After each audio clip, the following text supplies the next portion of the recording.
નમસ્તે મિત્રો, રાધે રાધે, જય શ્રી કૃષ્ણ મિત્રો. આજની વાર્તા સાંભળીને તમારા દિલને સ્પર્શી જશે. તો ચાલો શરૂ કરીએ. શિવશંકરજી એક સાધારણ અને સીધા માણસ હતા. એ દિલ્હીના રસ્તા પર પોતાની પત્ની સાથે રહેતા હતા. એ બંને ઉંમરની સાથે સાથે વૃદ્ધ થઈ ચૂક્યા હતા. એના પરિવારમાં બે પુત્રો પુત્રવધુઓ પોત્રો પોત્રી બધા હતા. પરંતુ પોતાના પુત્ર પુત્રવધુના વ્યવહારથી પરેશાન થઈને એ ઘર છોડીને જતા રહ્યા. ત્યારથી એ રસ્તાના ફૂટપાથ પર રહેતા હતા. એ બસ બહાર અને રેલવે સ્ટેશન પર ગીતો ગાઈને પૈસા કમાતા હતા. લોકો એના ગીતો ખૂબ જ સારી રીતે સાંભળતા હતા, કેમ કે એ વૃદ્ધ હોવા છતાં પણ એ ખૂબ સરસ ગીતો ગાતા હતા. એક દિવસ એ ગીત ગાઈ રહ્યા હતા, રબ જો સાહે વહી તો હોતા હૈ, આદમી ખિલોના હૈ. ત્યારે થોડા લોકો એને કહે છે, અરે બાબા, ખૂબ સારું ગાઈ લ્યો છો. એમ કહીને એણે એનો વિડીયો બનાવવા લાગ્યા. બેટા, બધું સમય શીખવી દે છે. પરંતુ પહેલા શોખથી તો ગાતો હતો, પણ હવે દુઃખી થઈને ગાઉં છું. પેટનો સવાલ છે. ઉંમર એટલી નથી રહી કે કંઈ ભારી કામ કરી શકું, પરંતુ પોતાનો અવાજ જ કામ પર લાવી રહ્યો છું, જેથી પોતાની પત્નીને રોટલો ખવડાવી શકું. પરંતુ વૃદ્ધાશ્રમમાં તબિયત પણ ક્યાં સાથ આપે છે. એ વૃદ્ધ માણસનું નામ શિવશંકર હતું. એ દયાળુ સ્વભાવના હતા. એમ તો એટલી ઠંડી હતી, પણ સ્વેટર ટોપી કાંઈ નહોતું પહેર્યું. ઠંડી નથી લાગતી કે શું?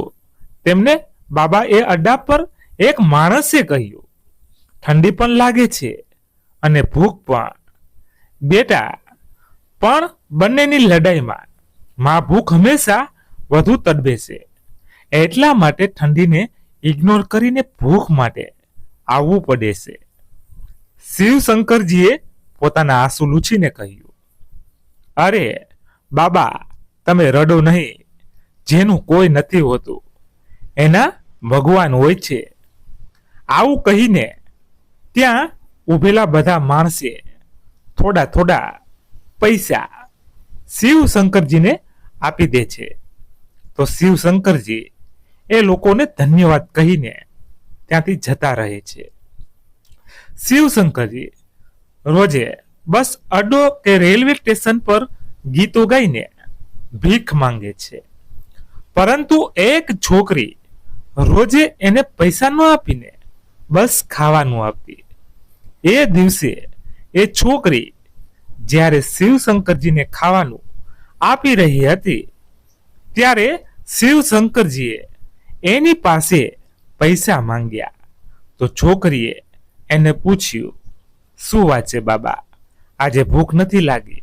શું બેટા, તું રોજે જે મને ખાવાનું આપે છે એ એકલા ખાવા માટે મારું મન નથી માનતું, એટલા માટે તારું આપેલું ખાવાનું રાખી લઉં છું. પણ જ્યાં સુધી તારી દાદી સુધી પહોંચું છું તો બધું જમવાનું ખરાબ થઈ જાય છે, અને દિવસભરમાં ખાલી એટલી કમાઈ થઈ શકે છે કે ખાલી એક માણસનું પેટ ભરાય. એટલા માટે આજે પૈસા માંગ્યા. દીકરી, શિવશંકરજીએ આંખોમાં આંસુ લઈને કહ્યું. તો એ દીકરી એની વાત માની જાય છે, પણ એ વિચારે છે કે શું ખબર આ માણસ સાચું કહે છે કે ખોટું. કોણ જાણે કે પૈસા કમાવાની નવી રીત હોય.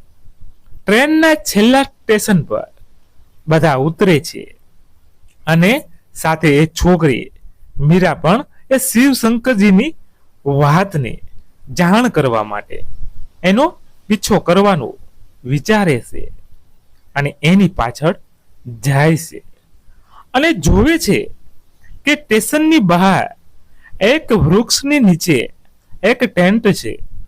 એની અંદર શિવશંકરજી જતા રહે છે. એની અંદર એક ઘરડી સ્ત્રી બેઠી છે અને એ જોવામાં ઘણી કમજોર અને કેટલા દિવસથી ભૂખી લાગે છે. બાબા એ ઘરડી સ્ત્રી સાથે બેસીને પૈસા ગણવા લાગે છે.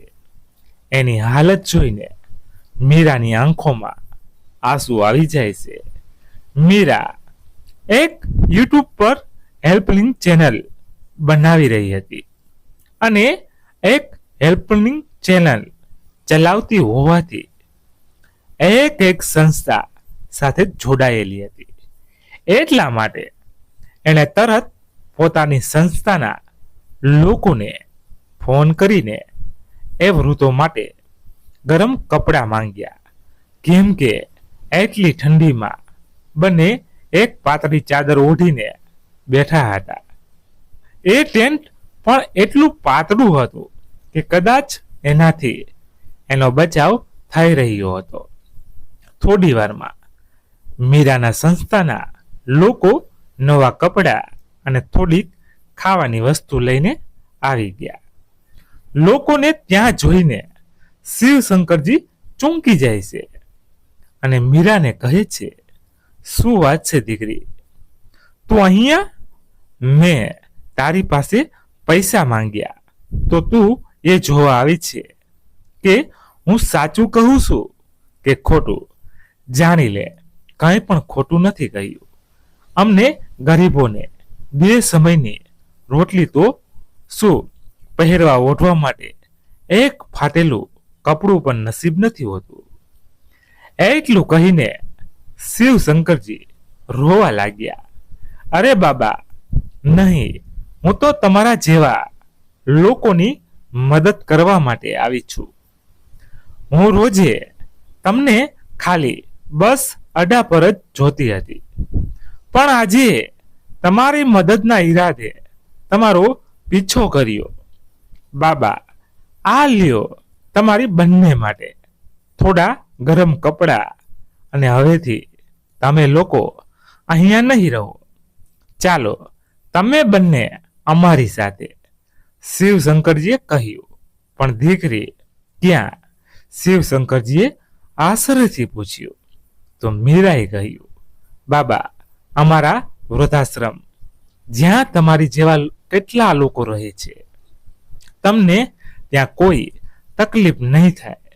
મીરાએ એનો હાથ પકડીને કહ્યું, પણ બેટા, જો હું ખોટો નથી તો ત્યાંનો થોડો ખર્ચ પણ થતો હશે, કેમ કે અમે સાંભળ્યું છે કે ત્યાં ખર્ચ વગર રહેવા નથી મળતું, અને હવે એના બાળકો કોઈ ખર્ચ નથી આપતા, તો એ લોકો પણ એને કાઢી મૂકે છે.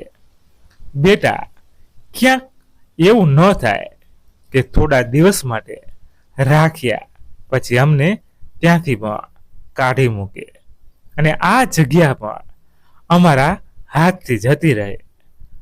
ખૂબ મહેનતથી તો આ ટેન્ટનો જુગાડ કર્યો છે, પણ હું તો કહું છું કે તમે લોકોએ ગરમ કપડાં આપી દીધા, બસ અમારે બીજું કંઈ નથી જોતું. અમને અહીંયા કોઈ પરેશાની નથી. શિવશંકરજીએ હાથ જોડીને મીરાને કહ્યું, અરે બાબા, ત્યાંથી કોઈ નહીં કાઢે તમને લોકોને, કેમ કે અમારા લોકોના ખર્ચ માટે અમે લોકો પૈસા ભેગા કરીએ છીએ. અમે એ બધું ન વિચારો અને અમારી સાથે ચાલો. પણ બાબા, શું તમારા પરિવારમાં કોઈ નથી? મતલબ તમારા લોકોના બાળકો ક્યાં છે? હવે શું કહું બેટા, 2 બાળકો છે અને સારું કામ પણ કરે છે, પણ અમે તો હવે કોઈ કામના નથી રહ્યા ને, તો એ હવે અમારા કામમાં શું કામ આવશે? શિવ શંકરજીએ ભીની આંખોથી કહ્યું. આ બધું સાંભળીને મીરાને ખૂબ જ દુઃખ થયું. બાબા, બાળકો જ્યારે નાના હોય છે એ પણ કોઈ કામના નથી હોતા, તો પણ માતા પિતા પોતાના બધા કામને છોડીને એની પર ધ્યાન આપે છે. ત્યારે જ એનું ભવિષ્ય ઉજ્જવળ બનાવવા માટે મા બાપ એટલી મહેનત કરે છે કે એનું ચંપલ પણ તૂટી જાય છે, અને એ જ બાળકો મોટા થઈને પોતાના મા બાપને બોજ સમજીને પોતાનાથી જ દૂર કરી દે છે. ખબર નહીં આપણી સંસ્કૃતિ ક્યાં ખોવાઈ ગઈ છે. એક એ સમય હતો જ્યારે શ્રવણ કુમારે પોતાના આંધળા માતા પિતાને બોજ નહોતા સમજ્યા, અને એક આજનો સમય છે. મીરાએ ભીની આંખોથી કહ્યું. તો શિવ શંકરજી બોલ્યા, બેટા, સાચું કહ્યું તે. આજના જમાનામાં વિચારવામાં તું પણ એક છે. તે સારી માણસ પછી એ બધા એક આશ્રમમાં પહોંચે છે, જ્યાં બંનેને રહેવાની વ્યવસ્થા પહેલેથી જ થયેલી હશે. બંને ત્યાં આરામથી રહી રહ્યા હતા. પરંતુ એક દિવસ શિવશંકરજીએ ત્યાં કંઈક એવું જોયું કે એના પગ નીચેથી જમીન સરકી ગઈ, અને પોતાની આંખો પર વિશ્વાસ નહોતો થઈ રહ્યો. એમાં જલ્દીથી પોતાની પોટલી બાંધી લે. આપણે ચૂપચાપ અહીંયાથી નીકળી જવું પડશે, અને એ પણ અત્યારે ને અત્યારે. પણ કેમ? રાત પણ એટલી થઈ ગઈ છે. આપણે લોકો ક્યાં જઈશું? અચાનક શું થયું? કહો તો ખરા, હેમાજીએ પૂછ્યું. તો શિવશંકરજીએ કહ્યું, અત્યારે કહેવાનો સમય નથી. અરે, હું બધાના સુવાની રાહ જોઉં છું. ત્યાં સુધી તું પોટલી વાળી લે અને બસ ચાલ અહીંયાથી. પછી બંને ચૂપચાપ રાતના અંધારામાં ત્યાંથી નીકળી જાય છે, અને પાછા એ જ વૃક્ષવાળી જગ્યાએ પહોંચી જાય છે. તો જોવે છે કે ત્યાંથી વૃક્ષ કાપી લેવામાં આવ્યું હતું, અને એ જગ્યાએ એક પાર્કિંગ એરિયા બનાવવામાં આવ્યો હતો. ત્યાં ઘણી બધી ગાડીઓ ઊભી હતી. હવે આપણે ક્યાં જઈશું? ખબર નહીં તમને પણ શું થઈ જાય છે. આપણે ત્યાં એટલી સારી રીતે તો રહેતા હતા. રહેવા ખાવાનું ભગવાને સારી વ્યવસ્થા કરી દીધી હતી. તો પછી પણ આવી ગયા ઠંડીમાં અહીંયા રહેવા માટે. હેમાજીએ ભીની આંખે કહ્યું.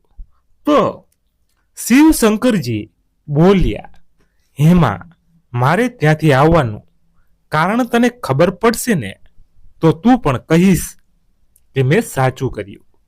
હેમાજીએ કહ્યું, શું મતલબ? જરા સાફ સાફ કહો. તો શિવશંકરજીએ કહ્યું કે ત્યાં જે છોકરી આપણને લઈ ગઈ હતી એ કોઈ બીજું નહીં પરંતુ દિલીપની છોકરી હતી. તને તો ખબર જ હશે દિલીપ આપણી સાથે શું કરતો હતો અને શું કરવાનું એ વિચારી રહ્યો હતો. હવે પોતાની દીકરીને પણ એ જ શીખવાડ્યો હશે. એણે એક વખત તો આપણે ત્યાંથી ભાગી ગયા, પણ દર વખતે નહીં ભાગી શકીએ. આ જરૂરી નથી, અને હું તો કહું છું કે આપણે આ શહેર છોડીને જતું રહેવું જોઈએ. હેમાજીએ આંખોમાં આંસુ લઈને કહ્યું, શું એ દિલીપની છોકરી હતી? પણ તમને કેવી રીતે ખબર પડી?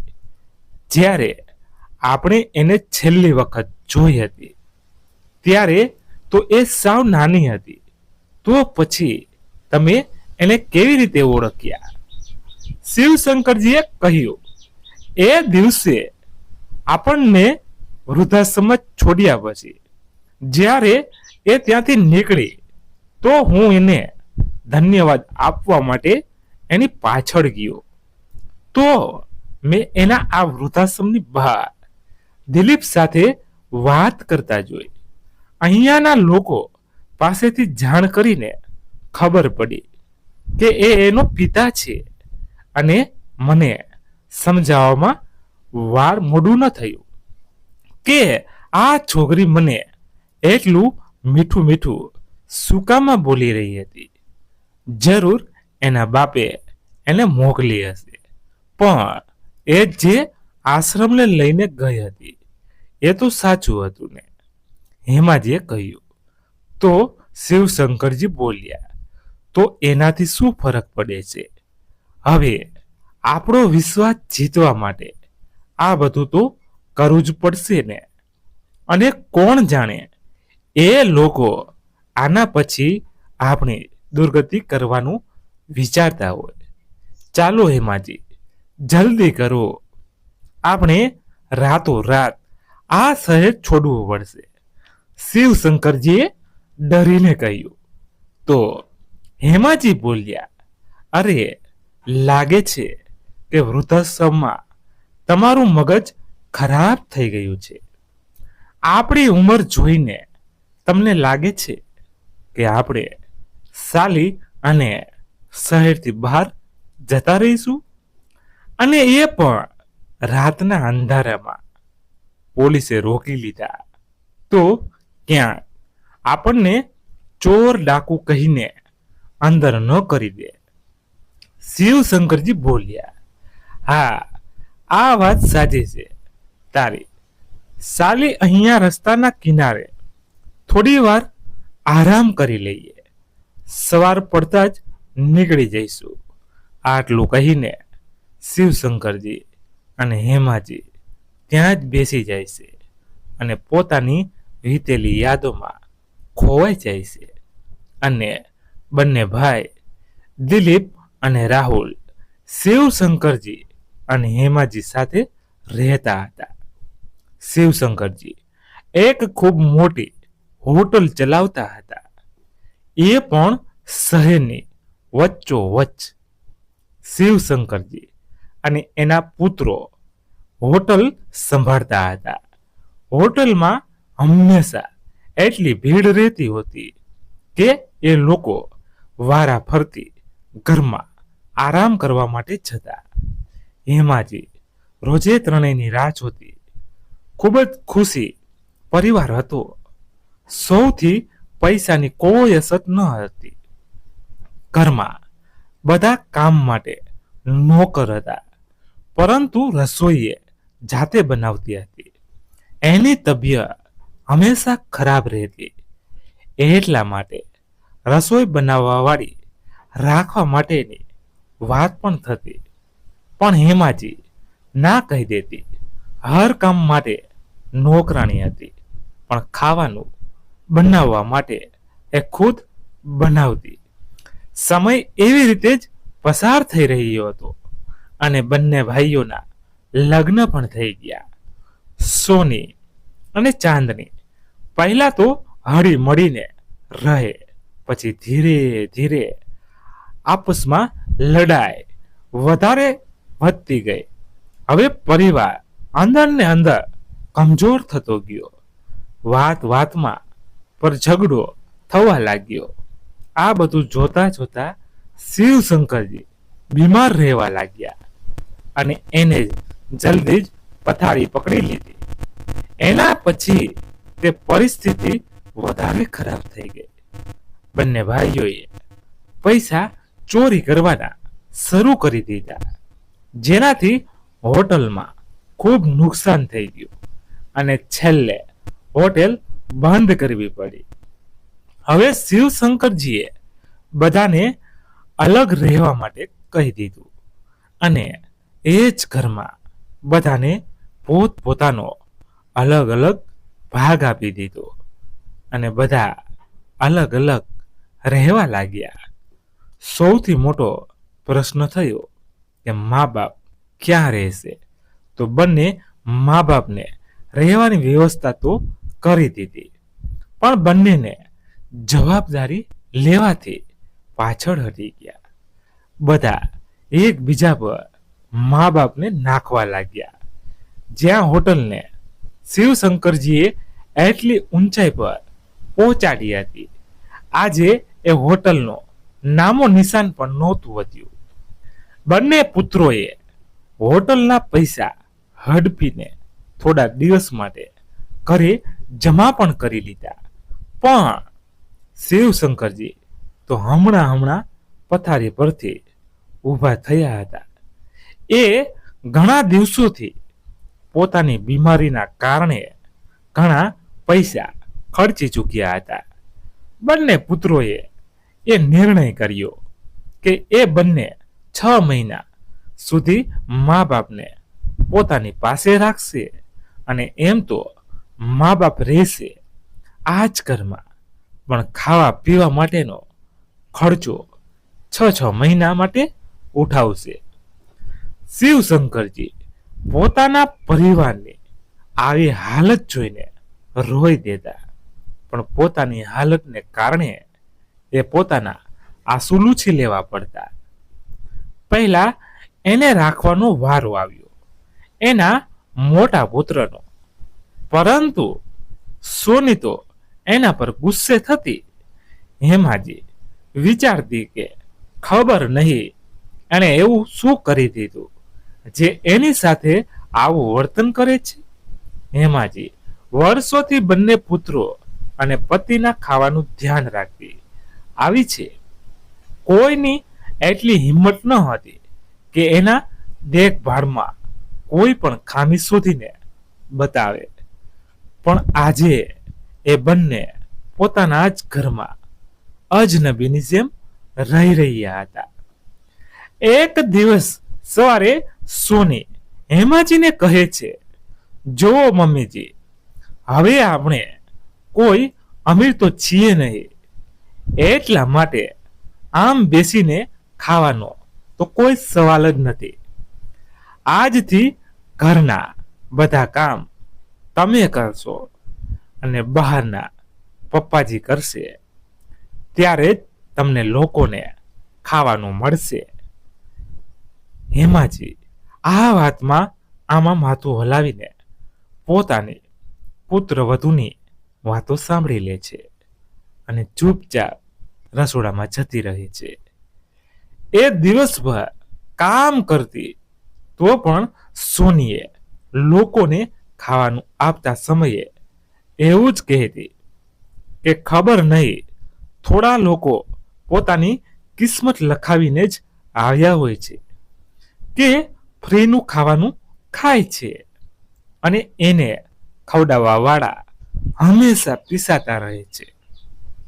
એક કપ ચા તે ક્યારેક સવાર સિવાય માંગી લીધી તો એને ચાની તો ખબર નહીં, પણ મેણા જરૂર મારી દેતી.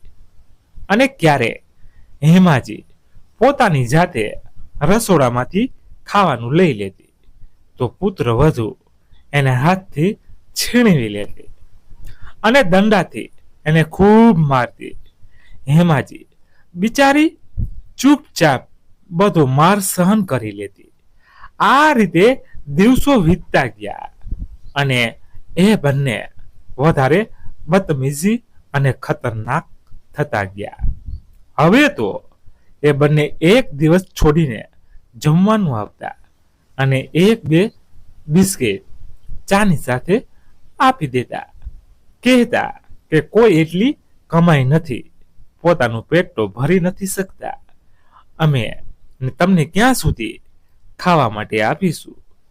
અમારી માટે જ ઘરે ખાવાનું નહોતું બનતું, પણ એ ચૂપચાપ બહારથી ખાવાનું લાવીને પોતાની રૂમમાં જઈને ખાઈ લેતા. શિવશંકરજી અને હેમાજી ચૂપચાપ રોતા, પરંતુ એકબીજાને સામે નહોતા રડતા. પછી વારો આવ્યો રાહુલ અને ચાંદનીનો. હવે શિવશંકરજી અને હેમાજી પોતાની પણ એનાથી પણ ખૂબ ઉમ્મીદ લગાવીને બેઠા હતા. પણ રાહુલનો વિચાર પોતાના માતા પિતાને મફતમાં ખવડાવવાનો ન હતો, પણ એનો ઉપયોગ કરીને પૈસા કમાવાનો હતો. એણે શિવશંકરજીને કહ્યું, પપ્પા, તમે તો જાણો જ છો કે આપણી હોટલ બંધ થઈ ગઈ છે, અને એવામાં હું પછી હોટલ ઊભી કરવા માંગુ છું. જો તમે અમારો સાથ આપશો તો આપણે ફરીવાર હોટેલ ઊભી કરી શકીએ. પપ્પા, ભાઈએ તમને બંનેને મૂર્ખ ખૂબ હેરાન કર્યા, અને હું આટલા માટે ઈચ્છું છું કે તમે લોકો એની પાસે બીજી વાર ન જાઓ. તમે હંમેશાથી માથું ઊંચું કરીને જીવતા આવ્યા છો, અને આગળ પણ આવી રીતે જ જીવશો. એટલા માટે મેં એક રેસ્ટોરન્ટ પર તમારી માટે વાત કરી છે. કંઈ નહીં, તમારે ત્યાં બેસીને ખાલી હિસાબ કિતાબ જોવાનો છે, જેની માટે તમને વેતન પણ મળશે, અને માને રસોઈ બનાવવાની પસંદ છે ને. તો મા માટે કોકની નોકરી શોધી દીધી છે.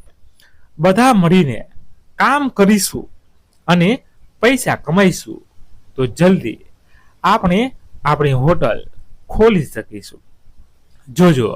તમે રાહુલની વાત સાંભળીને શિવશંકરજી અને હેમાજી ખુશીથી વિચારવા લાગ્યા કે ચાલો, એકને તો સારા સંસ્કાર આપ્યા છે. એ વિચારીને એ બધા રાજી થઈ ગયા. શિવશંકરજી અને હેમાજી પૂરી લગન અને મહેનતથી આ ઉંમરમાં પણ કામ કરી રહ્યા હતા. પણ શિવશંકરજી ખાલી રાહુલની વાત પર વિશ્વાસ કરીને મહેનત કરતા હતા. અહીંયા રાહુલ અને ચાંદની પોતાના પ્લાનને સફળ થતો જોઈ ખુશ થઈ રહ્યા હતા. એ બંને શિવશંકરજી અને હેમાજીના પૈસા પર એશ કરી રહ્યા હતા, અને જાણી જોઈને સવારે નીકળી જતો એમ કહીને કે એ કામ પર જાય છે અને સાંજે આવતો. પણ એ રોજે મિત્રો સાથે સટ્ટો રમીને આવતો. એક દિવસ શિવશંકરજીએ એને સટ્ટો રમતા જ જોઈ લીધો, અને ઘરે આવીને હેમાજીને કહી દીધું, ચાલો એની સાથે વાત કરીએ. કોઈ ખરાબ સંગતમાં તો નથી આપણો દીકરો, પુત્ર વધુને પણ જણાવીએ. એવું વિચારીને એ બંને જોવા જ વાત કરવા જાય છે, અને એ જે સાંભળે છે એના પછી તો એના પગ નીચેથી જમીન સરકી ગઈ. ચાંદની, તારા મગજની તો એટલી પ્રસન્નતા કરું એટલી ઓછી છે ભાઈ. લોકોએ તો આને બોજ સમજીને પોતાના પૈસા ખર્ચી નાખ્યા, અને અહીંયા આપણે એનાથી આપણું ખીચું ભરી રહ્યા છીએ, અને એ લોકો કામ કરે છે અને આપણે આરામ કરી રહ્યા છીએ. બસ આવી રીતે જ એને હુલ્લું બનાવીને આ ઘર અને હોટલની જમીન આપણા નામ પર કરાવી લઈએ ભાઈ. લોકોથી ઓછા ભાવ પર વેચીને પછી કમાઈ લઈશું. બધા જોતા રહી જશે, અને આ જો વધારે નખરા કરશે તો આજકાલ વૃદ્ધાશ્રમમાં લોકો પાગલ જેવી હરકતો કરે છે. એટલા માટે આપણે એને પાગલખાનામાં મોકલી દઈશું, અને એનાથી પીછો પણ છૂટી જશે. બસ એક વખત હોટેલવાળી જમીન પાછી આવી જાય. આવું કહીને બંને હસવા લાગ્યા. શિવશંકરજી અને હેમાજી તરત ઘર છોડી દેશે. એ વિચારે છે કે એને પોતાનું ઘર અને હોટલની જમીન કંઈ પણ નથી જોઈતું. ઘરેથી દૂર રસ્તા પર રહી લઈશું. એવું વિચારીને રાતોરાત ઘરેથી નીકળી જાય છે. કેમ કે હવે આના જેવા સંતાનોનું મોઢું જોવા નહોતા માંગતા અને ત્યારથી એના દિવસો રસ્તા પર વીતી રહ્યા હતા કે શું ખબર ક્યારેક એ લોકો આપણને મારી નાખે એવું વિચારીને એ બંને કોઈને કંઈ કહ્યા વગર ઘર છોડી દેશે. બંને આખી રાત રોતા રહ્યા અને ત્યાં જ સૂઈ ગયા અને એની સવારે આંખ ખુલી તો મીરાને પોતાની સામે ઊભી જોઈને એના હોશ ઉડી ગયા. એને પહેલા એ કંઈ કહે મીરા બોલવા લાગી. શું થયું દાદાજી? આમ જ જતા રહ્યા? શું વિચાર્યું કે દિલીપની દીકરી છે તો આ પણ ખરાબ જ હશે? દાદુ શબ્દ સાંભળીને બંને હેરાનીથી મીરાને જોવા લાગ્યા. મીરા એને ગળે લગાવીને રોતા રોતા કહે છે કે દાદાજી, તમને શરૂઆતથી જ ખબર હતી કે તમે મારા દાદા છો, કેમ કે તમારા લોકોનો ફોટો મેં ઘરે જોયો હતો. તમારી સાથે અજાણી બનીને એટલા માટે મળી કે હું જાણતી હતી કે તમને ખબર પડશે કે મારા પપ્પા કોણ છે, તો તમે એવું કરત જેવું તમે કાલે કર્યું. પણ દાદાજી, તમે જાણ્યું કે મારા પપ્પા કોણ છે? કેવી રીતે? એ પણ જાણી લે કે હું હવે મારા મમ્મી પપ્પા સાથે નથી રહેતી. હકીકતમાં કાકા અને મારા પપ્પાનો તમારા ઉપર અત્યાચાર અમે પણ જોયો હતો. ક્યારેક કંઈ કહેવાની હિંમત નહોતી થતી, કેમ કે ત્યારે અમે નાના હતા તો અમને દબાવી દેતા. પણ દાદાજી, મેં એને હંમેશા મારા મગજમાં રાખ્યું. એના આજે જ્યારે હું મારા પગ પર ઊભી છું, તમને લોકોને શોધી લીધા છે. ખબર છે દાદાજી, કાકા મમ્મી પપ્પા બધા એવું જ માને છે કે તમે લોકો મરી ગયા છો, જેથી એ ઘર અને હોટલની જમીન પર આરામથી રહી શકે. પણ હવે કદાચ એ નથી જાણતા કે રસ્તા પર રહેવાનો મારો એનો છે. શું કહે છે બેટા? તું કંઈ સમજી નહીં? શિવશંકરજીએ પૂછ્યું તો મીરાએ જણાવ્યું કે હવે તમે સાધારણ માણસ નથી. આ જો, જ્યારે તમે ગીત ગાતા હતા ત્યારે કોઈએ વિડીયો બનાવીને યુટ્યુબ પર નાખી દીધા છે, જેનાથી તમે વાયરલ થઈ ગયા છો અને હવે તમને કરોડો લોકો જાણવા લાગ્યા છે. હવે મશહૂર થઈ ગયા છો. ચાલો, હવે તમારે રસ્તા પર રહેવાની કોઈ જરૂર નથી. એને પોતાના ફોનથી એ વિડીયો બતાવવા લાગે, જ્યાં એક ખૂબ મોટો પ્રોગ્રામ છે અને સિંગર માટે શિવશંકરજીને બોલાવવામાં આવે છે. જેવી જ મીરા પોતાના દાદા દાદીને લઈને ત્યાં પહોંચે છે તો બધા લોકો એની સાથે ફોટો પડાવવા માટે અને હાથ મિલાવવા માટે જાય છે અને શિવશંકરજીનો અવાજ સાંભળવા માટે આ લાખો લોકોની ભીડ જામી હતી. બધા લોકો આ ઉંમરમાં એનો અવાજ સાંભળીને હેરાન રહી ગયા. જોવામાં એ મશહૂર થવા લાગ્યા. એટલા મશહૂર થઈ ગયા કે પોતાનું ઘર, ગાડી, નોકર કોઈ વસ્તુની અસર નહોતી. એક દિવસ હિમાજી મીરાને ગળે લગાવીને એને ધન્યવાદ આપે છે અને કહે છે કે ધન્યવાદ બેટા, અમારી જિંદગીમાં આવીને અમને એને કાબિલ બનાવવા માટે. પણ શિવશંકરજી બોલ્યા, બેટા, પણ મેં એ દિવસે તો તને દિલીપ સાથે જોઈ હતી ને, પછી તું કેવી રીતે કહી રહી છે કે તું એની સાથે નથી રહેતી? મારા ઘર છોડ્યા પર એ એમ જ મને ઘણીવાર મનાવવા માટે ઘરે લઈ જવા માટે આવે છે. પણ દાદાજી, તમે એ બધું જ છોડો.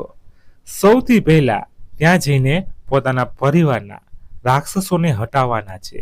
એને પણ ખબર પડે કે જે મા બાપને એને બોજ સમજ્યા હતા એને ફેંકી દીધા હતા, આજે એ લોકો એને એક વખત જોવા માટે પણ તરસે છે. હવે સમય આવી ગયો છે એ લોકોને સજા અપાવવાનો.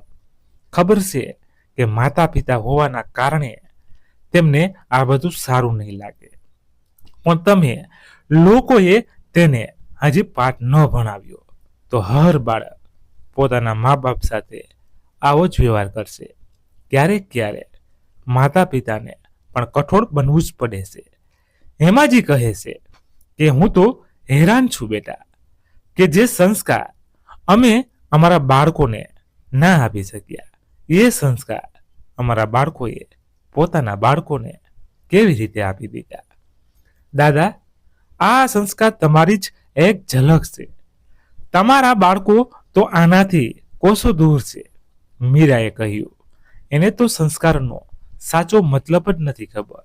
થોડા દિવસ પછી મીરા પોતાના ઘરે પહોંચે છે, જેને જોઈને દિલીપ કહે છે, અરે તું આવી ગઈ બેટા. કોઈ પોતાના માતા પિતાથી કેટલું દૂર રહી શકે? ભલા છેલ્લે માતા પિતા ક્યારે પોતાના બાળકનું ખોટું નથી ઈચ્છતા, પણ બાળક તો માતા પિતાનું ખોટું જ કરી દેશે ને. પપ્પા, મીરાએ ગુસ્સામાં કહ્યું, નહીં બેટા, તે અમારું કંઈ ખોટું નથી કર્યું. હવે તું આવી ગઈ છે ને, બધું સાચું થઈ જશે. દિલીપે કહ્યું. મીરા ગુસ્સામાં બોલી, પપ્પા, હું મારી નહીં તમારી વાત કરું છું. જે તમે લોકોએ દાદાજી અને દાદીજી સાથે કર્યું એની વાત કરું છું. બેટા, જે થઈ ગયું એ થઈ ગયું. એ લોકો પણ ઘણા મતલબી જતા હવે રહેવા દ્યો. એની વાતો મર્યા પછી કોઈની ખરાબી ન કરવી જોઈએ. નહીં તો તને આજે અમે લોકો જણાવવા કે એ લોકો કેવા હતા. દિલીપે કહ્યું. તો મીરા હસીને બોલી, તમને લોકોને કોને કહ્યું કે એ મરી ગયા છે? કઈ દુનિયામાં રહો છો તમે લોકો? દિલીપે રાડો પાડતા કહ્યું, શું મતલબ છે તારો? તો મીરાએ પોતાના ફોન ખોલીને બતાવ્યું તો બધાના પગ નીચેથી જમીન સરકી ગઈ. પિતાનો બંગલો, ગાડી, આ બધું જોઈને બધા મનો બેહોશ થઈ ગયા. જવાના હતા. અમે લોકો આજે અહીંયા તમારા લોકોનો વિચાર અને અમારો હક લેવા માટે આવ્યા છીએ. જરા અમે પણ સાંભળીએ કે કેવા હતા મારા દાદા દાદી. આટલું કહીને મીરા શિવશંકરજી અને હેમાજીને બોલાવે છે. તો જેવી જ એની કાર પુત્રના ઘર આગળ ઊભી રહે છે તો બધાની આંખો ફાટી જાય છે. શિવશંકરજી ગુસ્સામાં કહે છે કે અમે સાચે ખૂબ મતલબી હતા, પણ ક્યારે મતલબની વાતો સમજી ન શક્યા, અને આજે એક મતલબી વાત કહેવા જઈ રહ્યો છું. આ ઘરમાં મારી પોતરી સિવાય બધા લોકો પોતાની રહેવાની વ્યવસ્થા ક્યાંક બીજે કરી લે, કેમ કે એક અઠવાડિયા પછી અહીંયા મારો એ જ જૂનો પરિવાર હશે જેની મિસાલ બધા આપ્યા કરતા હતા, અને એક અઠવાડિયા સુધી પોતાની રહેવાની વ્યવસ્થા ન કરી શકો તો જ્યાં સુધી વર્ષો સુધી અહીંયા અમે રહ્યા એ જગ્યા પર પણ હજી ત્યાં જ છે, ત્યાં જઈને રહી શકો છો. ત્યારે કદાચ તમને લોકોને ખબર પડે કે મતલબી લોકો અત્યાર સુધી કેવી રીતે જીવી રહ્યા હતા. પોતાનો કઠોળ અવાજ સાંભળીને બધાની બોલતી બંધ થઈ ગઈ. તો બંને પુત્રવધુ પિતાના પગમાં પડીને માફી માંગવા લાગ્યા. બસ મીરા એ ગુસ્સામાં બધાનો સામાન પકડીને ઘરની બહાર ફેંકી દીધો અને ઘરમાં તાળું લગાવી દીધું. મીરા બેટા, તું તો અમારી દીકરી છે, તું અમારી સાથે આવું કેવી રીતે કરી શકે છે? મીરા હસીને બોલી, પપ્પા, જ્યારે દાદાજીએ આ ઘર મને આપી દીધું છે તો હું કંઈ પણ કરી શકું છું. હવે પોતાનો સામાન ઉઠાવો અને રસ્તા પર રહીને જુઓ કે કેવી રીતે દાદાજી અને દાદીએ ત્યાં જિંદગી વિતાવી હતી. ત્યારે તમને એની પીડાનો અહેસાસ થશે. આટલું કહીને મીરા પોતાના દાદાજી સાથે ગાડીમાં બેસીને જતી રહી અને બધા પુત્રવધુઓ બસ જોતા રહી ગયા. થોડા સમય પછી એ હોટલવાળી જમીન પર મીરાએ પોતાના પૈસાથી એક મોટી હોટલ બનાવી, જેને ખાલી સમયમાં શિવશંકરજી અને હેમાજી સંભાળતા. બાકીના દિવસોમાં એ પોતાનો વિડીયો બનાવીને યુટ્યુબ પર નાખતી રહેતી, જેનાથી એને ત્યાંથી પણ લાખો રૂપિયાની કમાઈ થતી હતી. હવે એનો હોટલવાળો ધંધો દિવસે ને દિવસે વધતો ગયો અને બીજી બાજુ એના પુત્રો અને પુત્રવધુઓની હાલત હદથી વધારે ખરાબ થતી ગઈ. તો મિત્રો, તમને અમારી આજની વાર્તા કેવી લાગી. જો પસંદ આવી હોય તો વિડીયોને લાઈક કરી દેજો અને સગા સંબંધી સાથે શેર કરી દેજો તથા કોમેન્ટ બોક્સમાં જય શ્રી કૃષ્ણ લખી દેજો. અને ચેનલને સબસ્ક્રાઇબ ન કરી હોય તો ચેનલને અત્યારે જ સબસ્ક્રાઇબ કરી દેજો. ધન્યવાદ. ફરી મળીએ એક હૃદયસ્પર્શી વાર્તા સાથે. ત્યાં સુધી તમારા પરિવાર સાથે ખુશખુશાલ રહો. જય હિન્દ, જય ભારત.